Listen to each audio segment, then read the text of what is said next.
Welcome back to Analyzing the Magnus Archives, the series where I, Jack, and my co-host Hazel will be doing exactly that, analyzing the fabulous yet horrid world of the Magnus Archives, a podcast produced by the Rusty Quill and written by the fabulous man himself, Jonathan Sims. And other people. And other people.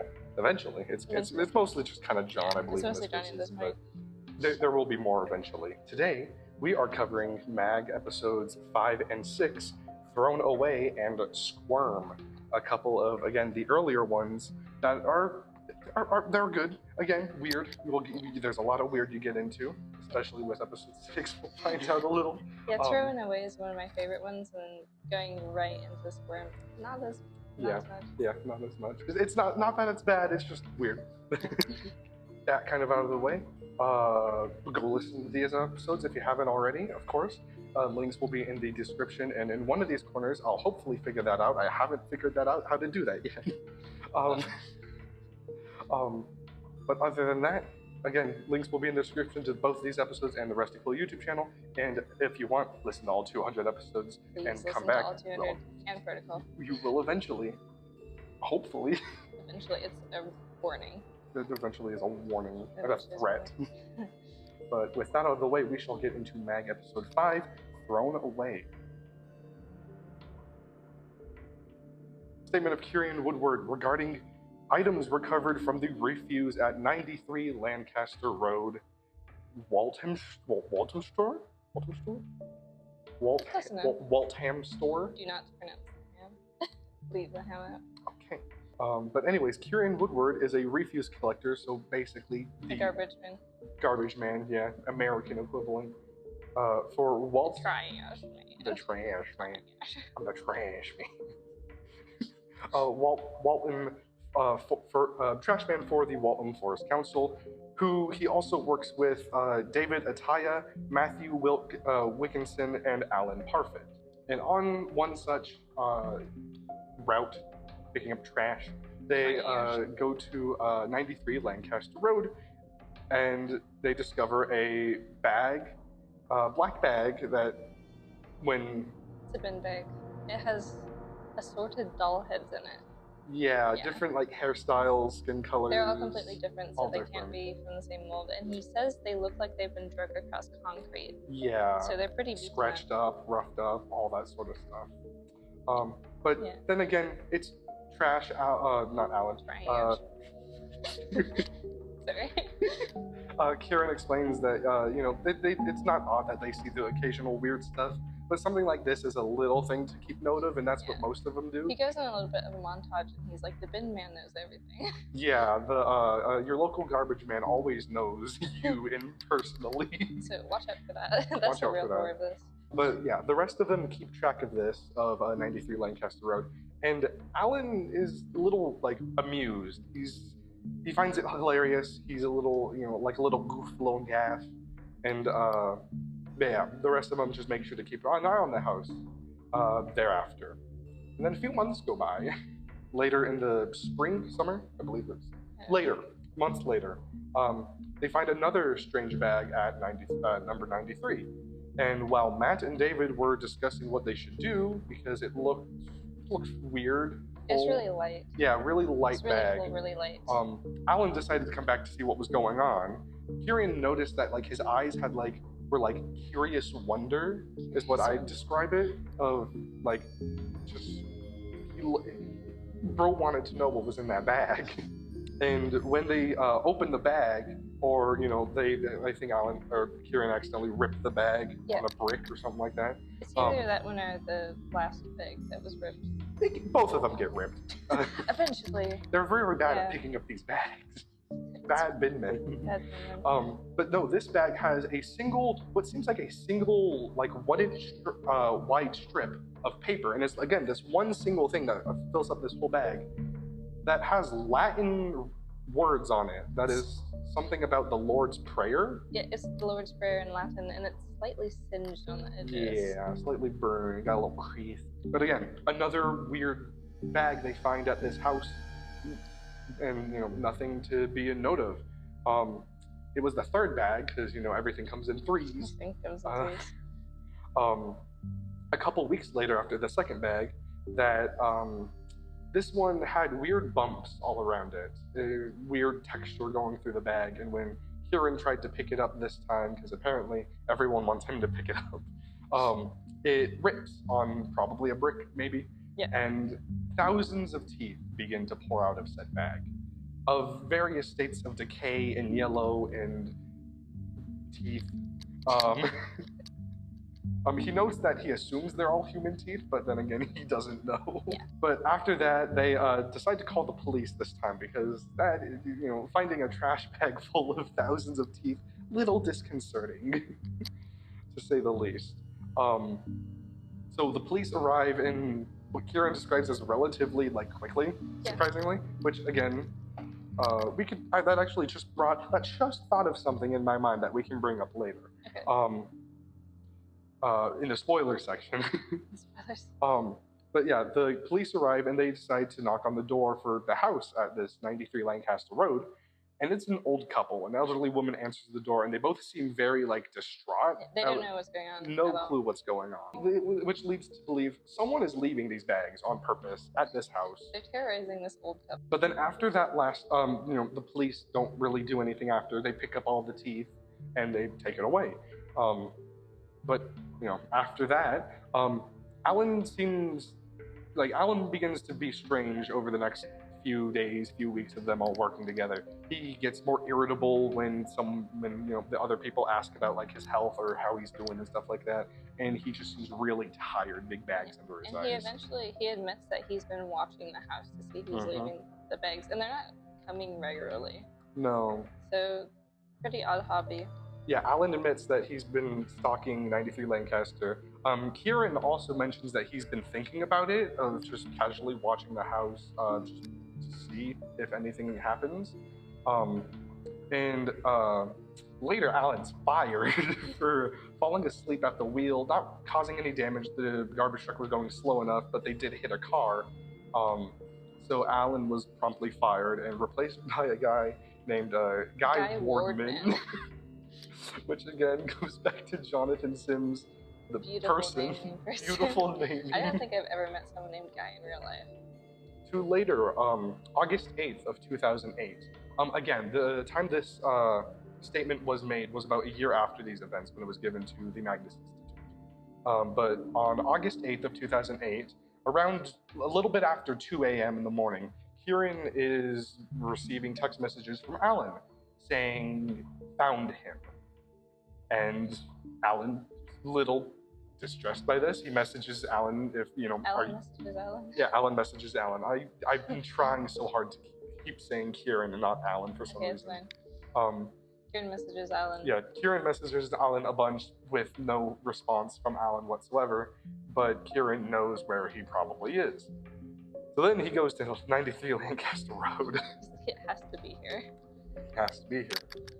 And when he got there, there's a black bag with a dark green bow. A little on present. top. Yeah, it was like a little present. Present with that has a bunch of packing peanuts. The little ones that you always want to eat as a kid, but you probably shouldn't. I did that. I ate them too. So this is why we're listening to the Magnus Circus. He finds what he describes as either a bronze or copper anatomical heart. So not like the cutesy hearts. It looks like a real heart, with the tubes and shit. And even worse, it has Alan's name engraved on it, and it's very cold. It feels like a freezer. Yeah, it feels like it just came out of the freezer or something. Yeah, after getting this, Kieran is very distressed at this. He asks one of his. Apparently, he knows a guy who works in some medical. You don't. Huh? You don't. I don't know. I don't know a guy who I can know just a guy. burn. Apparently, he knows a guy who can get rid of hearts or just medical waste in general. So he does this, and it gets incinerated. And after that, he just tries not to think about 93 Lancaster anymore. Yeah, and, Alan never shows up again. No, Alan's gone. He's gone. Never hears from him again. And there's no more bags. Yes, no more bags. That's where that statement ends, though. Getting into the post-statement stuff, Martin follows up with Kieran, trying to see if there's anything new to add on, which there isn't. No new bags, nothing about Alan, etc. Sasha looks into the various police reports. Michael Priffett, the brother Yes. of Alan, he reports him missing, and Alan's still never found. Yes. And then they find out about the teeth, that all 2,780 teeth were different. So they're not from the same person or creature. I thought they were all the same. No. Well, they might be the same. Well, no, I thought this. Yeah, no, I thought the thing was that they were all the exact same tooth. But they were all different teeth. Though this police report revealed that all the teeth from the third bag, all 2,780 of them, were the same tooth in different stages of decay. I don't know if that's worse or better. That's disconcerting.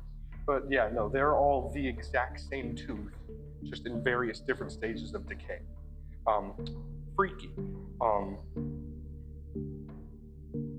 And other than that, that is this episode. But yeah, no, not a lot with this. Again, the spoiler-free review. No spoils here. Stay here for one moment. But yeah, no, again, another good episode. We'll talk about some more things in the spoilerly section that discuss this episode like a bit more in detail as to some of the thoughts about John writing this episode. Yeah. But other than that, again, another good episode to begin this series with. Anything from you? I think this was one of my favorites for a really long time when I was first getting into it, because it made it seem a lot more real. Yeah, that's fair. It provides a little bit more world building, I guess. Yeah, and I really do like teeth, so just think about that. Let's go on. Anyways, if you haven't listened to this episode or the rest of the series, go now. Leave, or go watch everything and then come back. Again, I will try to figure out how to do the timey-stampy thing, and there will be a time somewhere on this screen that points you to when the start of the next episode begins. So jump to that and start listening to the next part of this.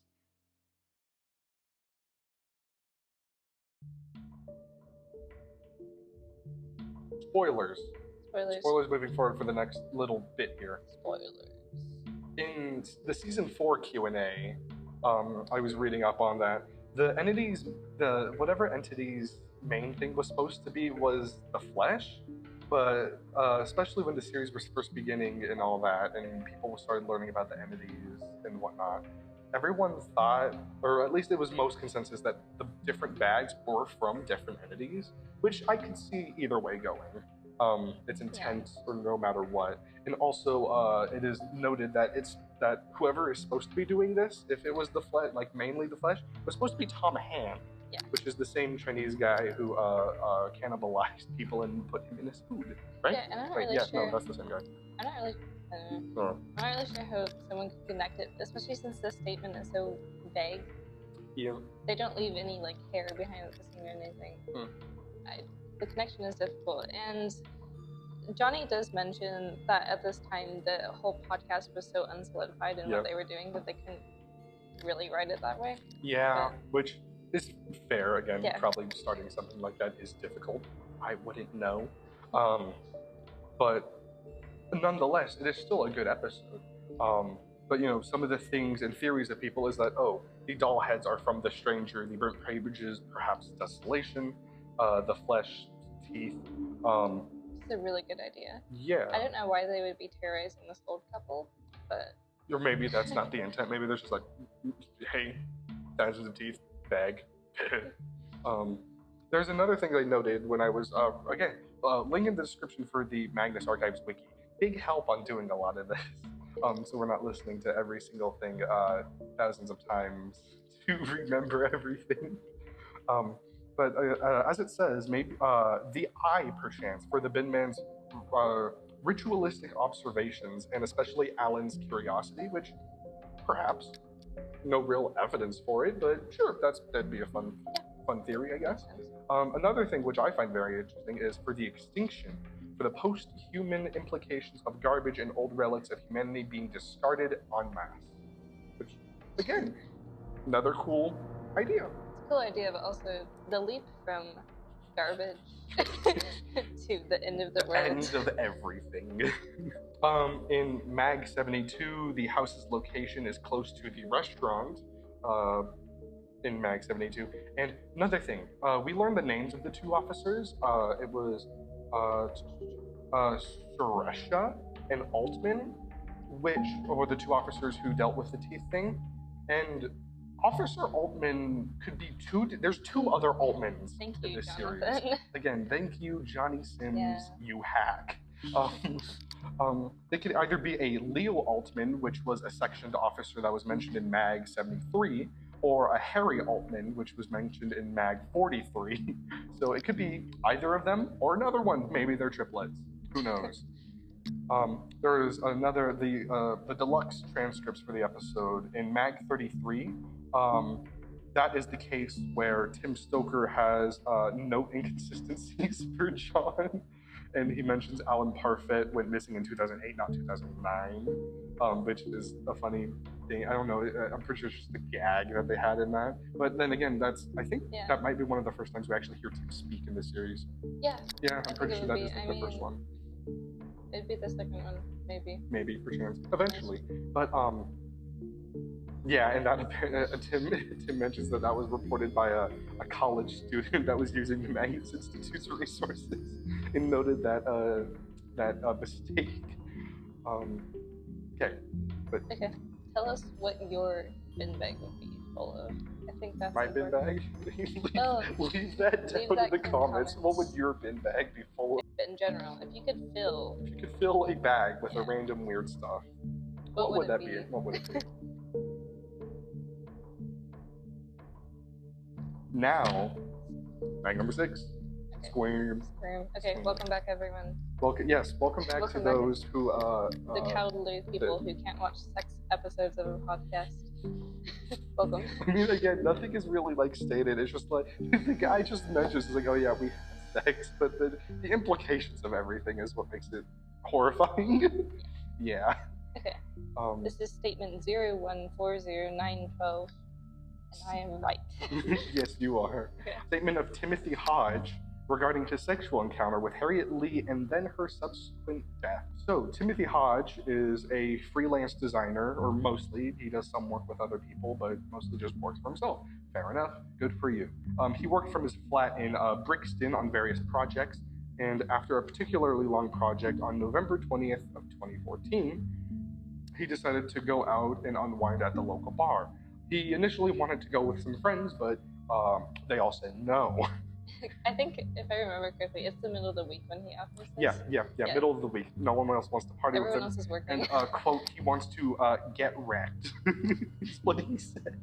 Imagine coming to your friend and choosing your, proposition. He ends up going to one of the local balls called the Dog Star. And around midnight, he sees Harriet Lee, who we later learn is an art student. She's looking around at various doors of this dance rave, I assume. She looks really nervous. Yeah, she looks really nervous. Initially, Timothy thinks that she's looking around to meet with someone, but staring at it for a bit more than a minute. She's very nervous and just looking around, anxious and looking at and for something. But that is when the two of them meet eyes. They walk together and they start dancing with each other, as one does at these raves. I would not know. I have never been to one yet. I wanted to say yet. I would say they're not as worth all the hype. I was gonna say, yeah, it seems like just really loud music and a lot of sweaty people. So. And not my scene. But anyways, she decides to dance with him, basically. And Timothy says she writhes more than she dances. Yeah. To get to his place. Well, no, she asks Timothy if she wants her, or if he wants her first, very abruptly. Yeah. And, he says, sure. She's writing all this. So she's And then Timothy does note that when he says yes, that she has a smile of relief. Again, weird, but we continue on. After they leave the Dog Star and return to Timothy's apartment, on the way back to the apartment, Harriet continued to look around nervously and continuously were scratching her arms, leaving them deep red, not just leaving them red. She did later relax when they got to the flat. Timothy gets her a glass of water, and then the two start to talk. She explains that, recently she had been mugged, but she asks it in a tone that she doesn't even know what happened, which, I don't know. If you got mugged, would you know? I've been mugged. Mugged, perchance, mayhaps. But then after that, she explains how she had been walking back home on Elthorn Road in Archway when she saw a young woman lying on the ground. She was wearing a red dress and had long black matted hair. When Harriet called out to her, the figure leapt up and jumped on her. Grabbing her, she felt like a weird pain in the stomach, and assuming she had just been stabbed, she then lost consciousness. When she awoke, the attacker had left, no sign, and she tried to go to the police, but when she approached, she just suddenly felt very vertigo and just vomited everywhere. Yeah, she's like, never mind, and she went to the hospital instead, and the hospital's like, what are you doing here? You're fine, go away. Yeah, so. You know, I'm not fine. I'm not fine, but they say I'm fine. So after that, she says she's just sought crowds to feel safe, because she begins seeing this woman wherever she goes in the public. So she just begins hanging out at, assumably, these nightclubs and these raves. These raves. They're all crabs. Oh. No, crab rave. And when she's finishing telling her this event, that she suddenly kisses Timothy. Yeah, Timothy mentions that he felt really bad for leaning into the kiss and then proceeding to have sex, because he didn't want to make feel like she was taking advantage of anything. So he felt a little bad about that. But then again, they still had sex. But afterwards, he was resting his head on her shoulder, and he felt something moving underneath her skin. And when he moved up, away from it, she just kind of scratched at it. So again, this is normal. Yeah, normal things, totally. I wouldn't know again. But then suddenly she was double over in pain, and she just started aching and groaning and moaning of just painful, I guess. Timothy rushed out to grab painkillers or anything he says that would try and help, I guess. Fair enough. He's trying. He's just a little guy. Just a little guy. But before he went back, he heard a wet thump, cracking, as if an egg had been dropped. Is his words, not mine. We get very weird stuff going on. And then all the noises that Harriet's been making stop. And when he returns to the room, he sees the remains of Harriet. The warped mass of flesh covered in thick black fluid. Yeah. That's Harriet. That's Harriet, apparently. The walls and the bed were covered in a layer of white, pale, writhing worms. Timothy then does what any sane person would do in this moment, lights fire to his flat, immediately, actually. And then he runs out into the cold without getting dressed, so assumedly naked, just runs into the streets. Yeah, that's basically where that statement really ends. Yeah.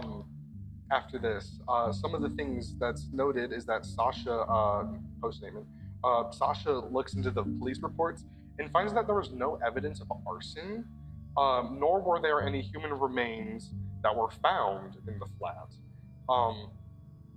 What they did find was some charred organic matter that was found in the bedroom, but it wasn't human, and the reports didn't clarify that any further.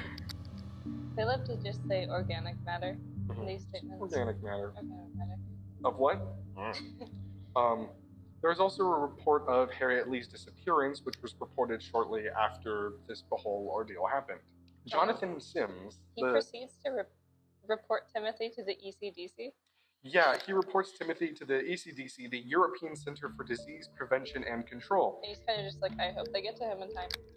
Don't know what that means. We don't know much about that. We'll soon. You'll not find out if you're not sticking for the spoilers. So go away if you haven't watched it. Great segue to 10 out of 10. But yes, spoilers. Go now. Well, spoiler free, I guess, first of all. Yeah. Good episode. I mean, I listened to this and I didn't know what was going on Yeah. the entire time because I was like, certainly the Magnus archives wouldn't do this, and they did it. I mean, then again, they only did it once. I mean, Yeah. I think so. Yeah. Anyways, But classic good, episode. good episode. Classic. Warm Very sex. classic. Go listen to these episodes and the whole series if you haven't. Leave the likes and the subscribes down below if you do enjoy. Comment anything of what we should be doing. Maybe, perchance, protocol coverage in the future. It's season 2 is coming out next month. So close. So close. So might be starting up a separate protocol series to do that before that comes out. Hopefully, maybe. But yeah, go watch everything. Links in the you know who, in the what's it's. We will see you next time when we cover episodes 7 and 8. The Piper and Burned Out. Okay. Spoilers now. There's not many. Not. I mean, it's simple. We learn Jane Prentice, the one and only, the Flesh Hive, And the she lived avatar on of the Archway corruption. too, so she lives on the same road. Yeah, that same. person Harriet got mugged. mugged, or attacked, I guess. Yeah. Got wormed. But Sasha does encounter Timothy Hodge later in Mag 26. So that's lovely. Yeah, that's basically it. I don't know. Yeah, that's basically it. Corruption, obviously. Corruption. Joe said. Solid episode. Solid episode. Good Classic. episode. Classic. Yeah, it's a cult classic. A cult classic, as they say. So then again, those who stick around, I already said all that stuff before. You have yourself a good rest of the day, or night, Happy or time any other zone. time. Happy time zone. Happy time zone. Wherever you're in, happy time. What that is. Yay. Yeah.